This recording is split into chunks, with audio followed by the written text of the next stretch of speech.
जय श्री राधे राधे। आप सभी को पूर्णिमा की आप सभी को शुभकामनाएं। आज पूर्णिमा है जो कि सत्यनारायण भगवान का दिन होता है। बड़ा ही प्यारा, बड़ा ही शुभ दिन होता है। इसमें लोग अपने घरों में पूजा पाठ, कथा, हवन वगैरह कराए जाते हैं। तो देखिए, एक ने मुझसे क्वेश्चन किया था, शायद ये वीडियो उन्हीं के लिए है। उन्होंने कहा था क्या हमें सत्यनारायण पर हवन भी कराना ज़रूरी होता है। तो देखिए, कथा का बड़ा महत्व होता है। हवन आपकी इच्छा है कि आप हवन करा सकते हैं, लेकिन ये भी बड़ा शुभ माना जाता है कि आप हवन भी करा सकते हैं। कथा का बड़ा महत्व है कि अगर आप व्रत हैं तो कथा तो आप जरूर करेंगे। सामर्थ्य है तो किसी पंडित जी से कराइए, 5 पंडित को जिमाइए। हो सकता है अगर आप सामर्थ्यपूर्ण हैं, आपकी सामर्थ्य है कि आप इतना करा सकते हैं, तो आप जरूर कराइए। इससे बड़ा ही पुण्य लगता है। देखिए, एक छोटी सी इसमें एक चीज़ बताऊंगी। कथा बड़ी लंबी है और बड़ी ही लाभदायक है। इसके इतने लाभ हैं, इतने लाभ हैं, यदि आपने कर लिए तो कहते हैं ना कि भगवान नारायण तो भैया पार तार देते हैं। नारायण तो यदि कोई नारायण की पूजा करता है, मन से करता है, लगन से करता है, तो वो तो इतने भोले हैं, इतने ही भोले हैं कि मैं बता नहीं सकती।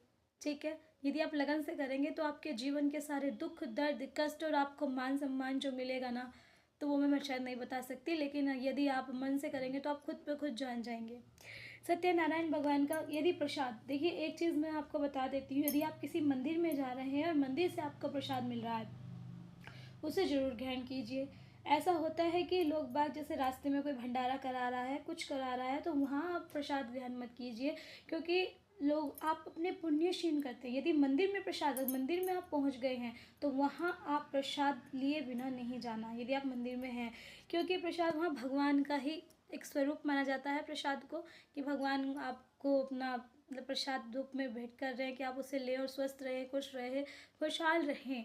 तो एक क्वेश्चन भी ये था मुझसे, ये भी क्वेश्चन था कि हमें क्या प्रसाद लेना चाहिए, जैसे कि खाना चाहिए, हमारे कुछ होता नहीं। बस यही इसमें एक अंतर है कि मंदिर में प्रसाद खाएं, बाहर किसी का ना खाएं, क्योंकि चलते राह में कोई आपको दे रहा है, कोई पानी पिला रहा है, बहुत से खा लेते हैं, प्यास लगी है, खा पानी पी लीजिए। तो देखिए, होता कुछ नहीं, आपके पुण्य क्षीण हो जाते हैं। यदि भंडारा कहीं चल रहा है, आपने वहाँ जाके खा लिया, वहाँ से जाके आपने कुछ कहा, वो आपके जितने पुण्य है ना, कुछ जो पुण्य है वो उस पर चले जाएंगे, क्योंकि लोग पुण्य कमाने के लिए ही ये सब कुछ करते हैं। और जब आप पुण्य कमाने के लिए कर रहे हैं तो आपके तो क्षीण होंगे ना। तो आप थोड़ा सा ये ध्यान रखिए कि आप कहीं बाहर किसी का भंडारा ग्रहण ना करें। किसी का कुछ अगर आपको करना ही है, सो हो सकता है कि आप कहीं भूख लगी है आपको बहुत तेज़ और आपके आसपास कुछ नहीं है, भंडारा चल भी रहा है, तो यदि आपको करना भी है तो कुछ दक्षिणा वहाँ दीजिए। ये मेरी तरफ से है, बिना दक्षिणा दिए आपको वहाँ कुछ भी ग्रहण नहीं करना। आपको ये जानकारी कैसी लगी मुझे ज़रूर बताइएगा। राधे राधे।